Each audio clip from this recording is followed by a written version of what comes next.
श्री चंद्रशेखर जी। माननीय सभापति जी, जय भीम।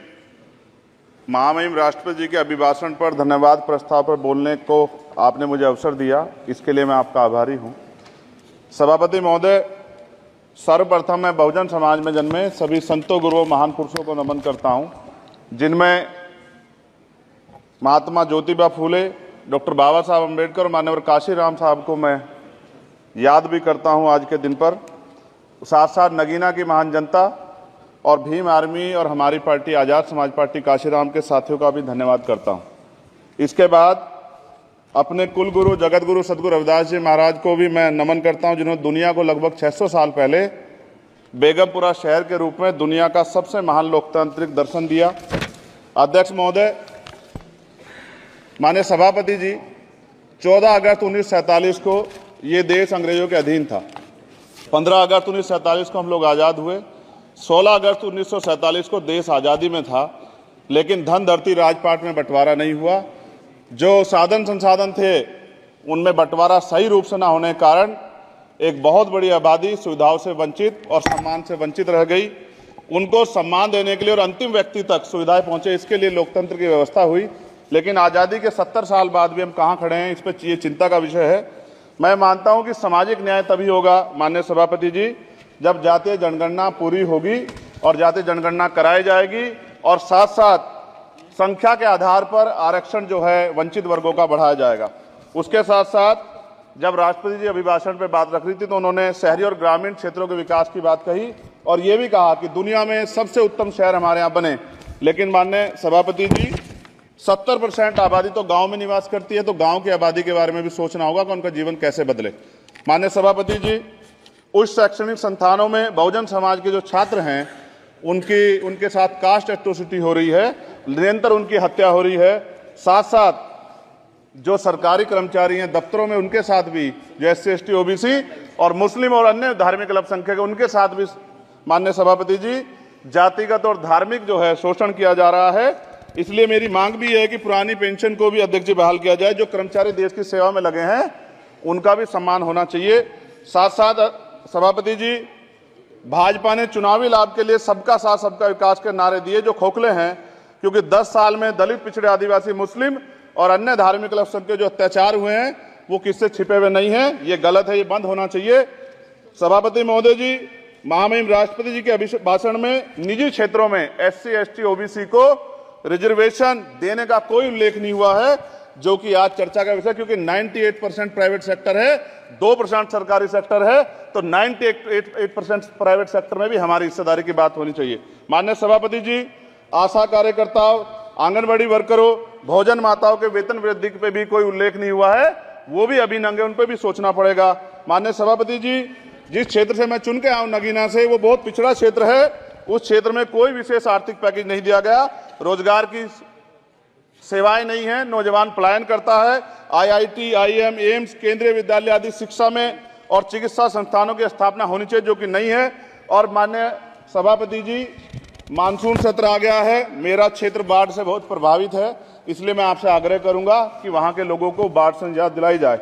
माननीय सभापति जी, चीन हमें आंख दिखा रहा है और लगातार हमारे देश की सीमाओं में घुसपैठ कर रहा है, इसलिए अग्निवीर योजना को हटाकर पुनः सेना भर्ती शुरू की जाए और साथ साथ भारत की सबसे प्राचीन व बहादुर रेजिमेंट में से एक चमार रेजिमेंट को पुनः बहाल करा जाए, ऐसा भी मेरा आपसे आग्रह है।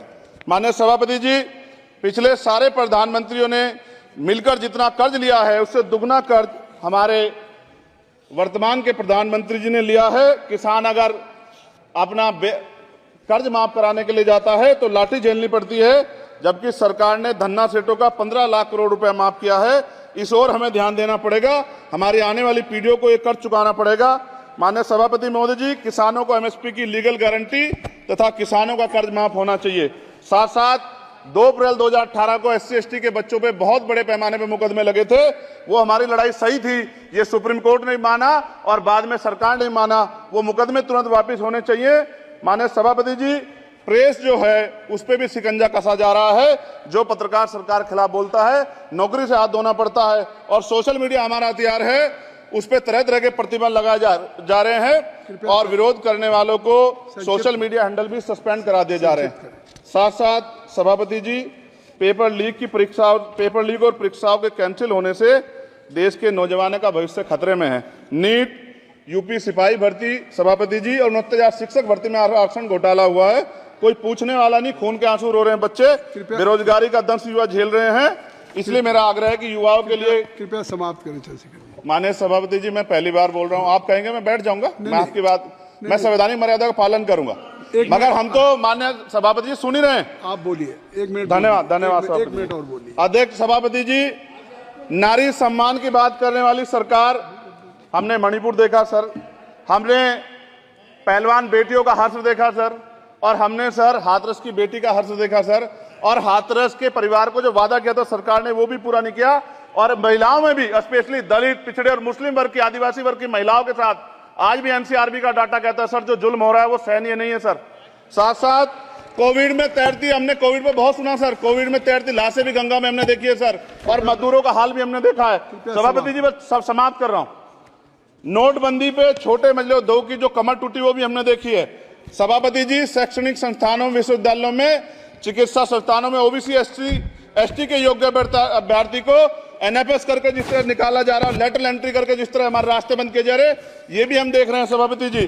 साथ साथ मेरा ये कहना है सर, ये सबका इशू है कि प्राइवेट कर्मचारी सर और सरकारी भी कई जगह पे 8 से ज्यादा घंटों से काम करते हैं और उनको जो सर उचित वेतन भी नहीं मिलता, तो न्यूनतम वेतन 20,000 रुपए तय हो और 24 घंटे की ड्यूटी। उदाहरण के तौर पे यूपी पुलिस सर बहुत पूरा काम करते हैं वो लोग, वो राज्य के विषय हैं। आप सर मैं आपके राज्य सरकार के लिए भी आपके संज्ञान में डाल रहा हूँ विषय सर, पुलिस सब जगह है सर, लेकिन सवाल ये है सर, बहुत पसीना बातें हैं, 8 घंटे की ड्यूटी और वेतन विसंगति, बॉर्डर स्कीम से उनको जो बाहर किया जाए। माननीय सभापति जी, 1 मिनट चाहिए सभापति जी। राष्ट्रपति जी ने धर्म के बारे में बात की थी, राम मंदिर से पहले हमारे गुरुघर तुगलकाबाद का फैसला आया था राष्ट्रपति जी, वो सभापति जी अभी तक दिल्ली में स्थित सदगुरु रविदास जी महाराज का गुरुघर नहीं बना।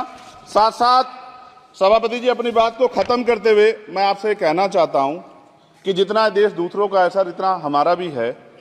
हम मरने के लिए पैदा नहीं हुए, जो चाहता है हमारी हत्या कर देता है। मूछें रखने पे, घोड़ी पे बैठने पे, मटकी छूने पे हमारी हत्या हो रही है। क्या बदला है सर 70 साल बाद भी?